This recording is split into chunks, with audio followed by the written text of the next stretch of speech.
Hello everyone and welcome again to this channel. Today we'll be talking about the pros and cons of switching to a support worker role in the UK.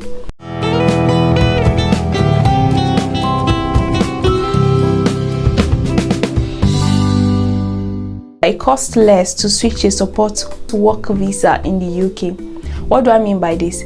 To apply for a support work role in the UK, you have to pay your visa fee. You wouldn't be paying your IHS fee, the health fee that you'll be paying, like an health insurance, so you don't have to pay this money. And I think for most of visa costs, this money is like the highest because it's calculated, I think, per 6 months and for a year. And then if you're applying for at least 3 years visa, you have to multiply that by 3, so you don't have to pay this if you're switching to a support work role in the UK.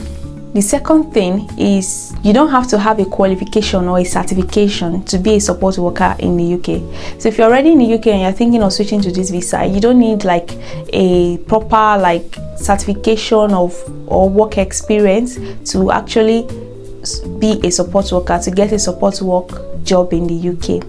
To switch to this visa, you just have to look for a work role in that area, and if you can secure such work role and you are employed and the employer is able to give you a certificate of sponsorship, and that's all that you need. You don't have to have like a health background or anything. Whatever your background is, you're welcome to be a support worker. You don't need to have a particular certification to work in this job role. The other pro is that it helps you in a way to manage your time well. Like I said in my other video, I'll put the link up in this video so you can also watch that video. So it helps you to, because the work is majorly based on your rota, and it could be flexible for you and you don't have to work like every single day. So majorly people work like 3 to 4 days in a week, so it helps you to do other things and also to manage your time well. And if you are raising kids, it helps you to be like planning your time well with your partner or your husband or your wife in a way that it could be workable for both of you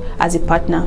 The cons of this job role is most people that give sponsorship for a support worker will be based on contract. It depends on your employer, so you have to fulfill your part of your contract.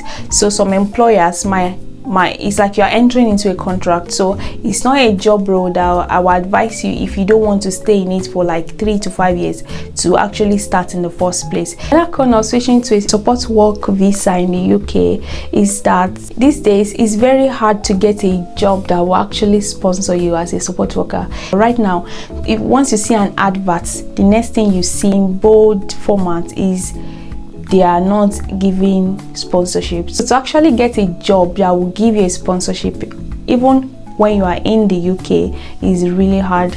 So to now get it from outside of the UK is getting really difficult for people. It was recently added.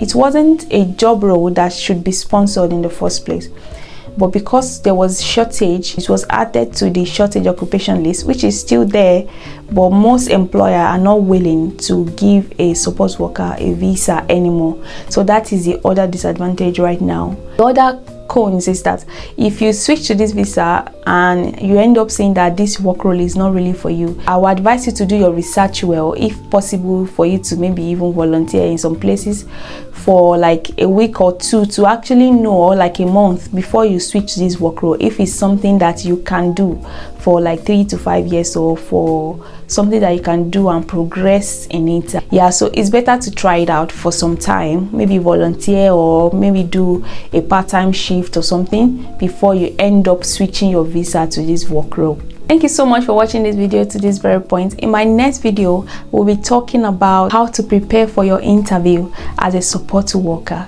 So I'll be telling you possible questions that your employers will be asking you, and I'll be giving the answers to such questions. So make sure you stay tuned and subscribe so that you'll be notified when this video is out.